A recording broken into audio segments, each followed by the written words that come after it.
the task of making order victorious over chaos or randomness. If you take this seriously, you will look upon it as warfare. Alan Watts was a 20th century British-American philosopher born in 1915. He is renowned for his wit, eloquence, and success in translating and infusing Eastern philosophy into the Western world. Watts is regarded as being greatly responsible for the popularization of Buddhist and Zen principles in the West, inspiring the beat and hippie movements in the United States during the 60s and 70s, and causing major cultural shifts away from traditional Western values. During his life, before dying in 1973 at age 58, Watts published over 25 books and articles on various Western and Eastern theories, and was the first to write a best-selling book on Buddhism entitled The Way of Zen, published in 1957. Watts' unique ability to understand, conceive, and translate complex alternative philosophies into practical, digestible language makes it clear why he is one of the most enjoyed and influential philosophers in recent history. Watts' interest in Eastern philosophy stemmed from his childhood enjoyment of Chinese and Japanese storybooks, as well as his affinity with Eastern aesthetic. He found that things like light, color, and nature were shown in profoundly beautiful and provoking ways within Eastern art, and he wondered what it was that allowed these artists to see and consider the world with such lucidity. Watts was born in what is now southeast London and was initially raised Christian. However, during Watts' developing younger years, he began to find that Christianity's methods of understanding and dealing with life left him unappeased, unfulfilled, and often with more problems than solutions. In Watts' mind, Christianity did not attempt in any real sense to answer things like what the true nature of the universe is, what the self is, what the meaning of life is, and how to deal with it all. Rather, Christianity appeared more interested in studying and maintaining history and remained firmly transfixed on the idea that there is some tyrannical-like God figure controlling everything. This idea of an authority figure controlling the universe was both unappealing and insensible to Watts, and so, in combination with his growing fondness and curiosity with the Eastern aesthetic, he would embark on his journey into Buddhism. What drew Watts further into Buddhism was that in Buddhism, rather than a tyrannical-like God controlling everything with some rational or moral intention, there is a universal consciousness of which everything is an interconnected and interdependent part of. A singular essence to life that follows its own nature with no boss. Every object and every person is merely an expression of this universal nature following the nature of itself for the mere sake of itself. Watts found this concept to be far more reasonable, humane, and useful to the experience of life. As Watts would study, consider, and practice Eastern ideas like this one, he found that he experienced a certain bliss in their realization, often regarded as enlightenment or awakening.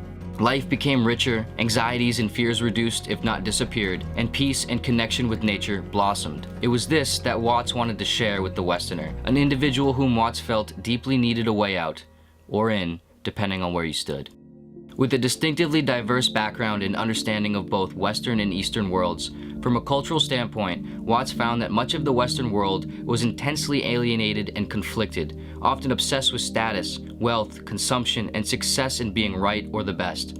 Yet even when one was successful in the Western ideal of success, they still appeared to remain lost and disconnected from themselves, their fellow human, and nature itself. The idea that a successful business, a new luxury product sold or bought, a higher status, a social power, or anything alike could resolve the human experience of isolation, anxiety, and vulnerability was exceptionally foolish in Watts' mind. Furthermore, it appeared that the Western religious idea of an absolute morality and an authoritative God did not really assist the Westerner in his or her ability to resolve these behaviors or help discover any spiritual essence in themselves. Rather, it only further detached them from the physical and metaphysical world by making them a subject of everything instead of a part of everything. The principles of Zen and Watts' teachings diverge rather significantly. As humans, we have a very peculiar consciousness that is aware of what it is perceiving, and furthermore, identifies with its awareness. This self-identification is generally regarded as ego. And as a result of our ego, we tend to feel as though we are detached from what we are observing. That if there is an I or me observing, then I must not be what I am observing. That my internal must be separate from my external. Watts would often refer to this as the sense that we are an ego in a bag of skin. However, in Zen and Watts' teachings, this concept and feeling is not only incorrect, but it is the source of most of our alienation, anxiety, suffering, and subsequent animosity.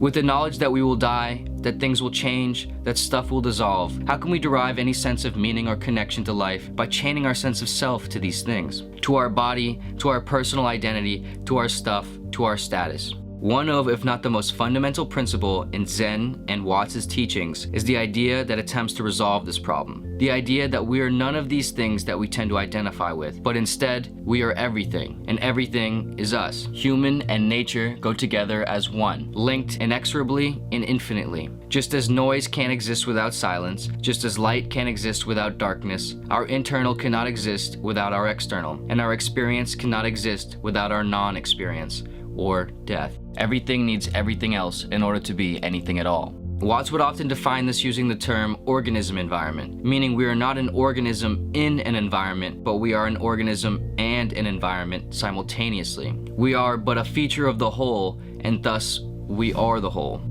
For Watts, the illusion that much of the Western world has and continues to live in is that our thoughts are exempt from the laws of the universe, that we have a separate volition detached from nature, and our thoughts and actions occur voluntarily and can impose themselves on nature. However, for Watts, the truth is that our brain and our consciousness are not exempt or separate, not from the cause and effect process of the universe, and not from the laws that everything operates on. Within the Watts and Zen school of thought, success in life is not to change the world or to make a certain amount of wealth or to surpass anyone in status or power or anything of that sort. But the ultimate goal and success in life is to become deeply synchronized with nature itself, to realize that your behavior is one with the behavior of the rest of the world. A person is in fact nature itself, and so a person cannot choose to change or influence nature, because even what appears to be a human effect on nature is only, in essence, a nature effect on nature. Which is to say, everything is just nature playing the game of nature, with us and through us.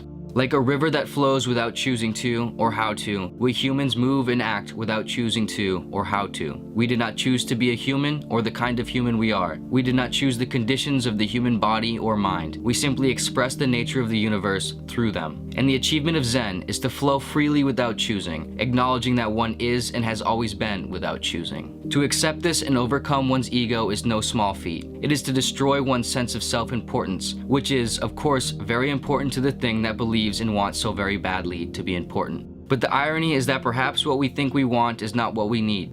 Perhaps thinking we are more or less important than anything or anyone is not all that helpful for the experience of life. Perhaps alternatively, realizing one's unimportance has the potential to actually open up the door to a whole new realm of meaningfulness and enjoyableness. Like an artist in a state of flow, instead of forcing nature, we synchronize with it and perform life with fluidity and ease. Of course, Watts is not without criticism, nor are the Eastern philosophies that he communicated and derived many of his ideas from. It is reasonable to find some of Watts' teachings and translations to be either confusing or fuzzy, for he is up against a very difficult opponent, be it the very thing we have been conditioned and wired to identify life with. Even for Watts himself, it is fair to say that the ideas he shared were not easy and did not resolve all the challenges of being human for him. According to those who knew him, he was not without struggle, inner conflict, or vice. Perhaps his take on life is accurate and complete, or perhaps it is not, and perhaps that is not the point.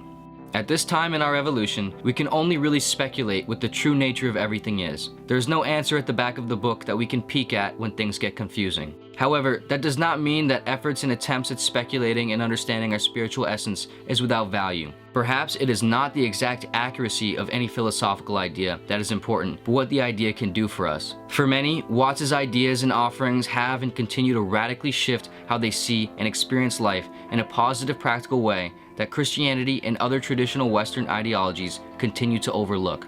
It is not only what Watts said, but also how he said it and who he said it to. In part, Watts' fame can be attributed to his unique ability to translate and communicate a way out of the cycle of consumption, anxiety, and alienation in a part of the world that has and continues to severely suffer from these things. For Watts and those who agree with him, his teachings suggest very comforting and useful ideas of life. That fundamentally, there are no mistakes, no failures, no successes, no good or bad things. Rather, there are just things that happen that contrast with other things that happen. That life is not a contest with winners and losers, but an endless game of back and forth. That we are not separate from everything, but we are an expression of everything, forever linked with what has and will always be. And that we don't need to take things quite so seriously. Where an ordinary person sees a battle, an extraordinary person sees a cooperation. A dance, as Watts would often call it. And there is no real point to a dance other than to mystify and entertain, which is to say everything and everyone is all working together at once to mystify and entertain, to express the single thing that is universal consciousness, that is life. And here we are in this dance with an ability to form reason, trying to make sense of this apparently senseless dance. In our attempts, we become confused and seek better meaning, better justification, better understanding. We overanalyze and take ownership in this dance in order to compensate for its elusiveness. We struggle to accept it for what it is, but perhaps there is no better sense to anything than senselessness. For in this senselessness, there is wonder, mystification, and entertainment. And perhaps it is this idea that remains true no matter what we believe in life. Whether we agree with Watts, Zen, Christianity, or any of the other countless religions and ideologies, we are almost certainly wrong or incomplete in our understanding. And so, for now, perhaps the best we can do is to try and enjoy the dance for what it is in all of its senselessness. And remember that the only thing that could be bad is to take it seriously. Alan Watts.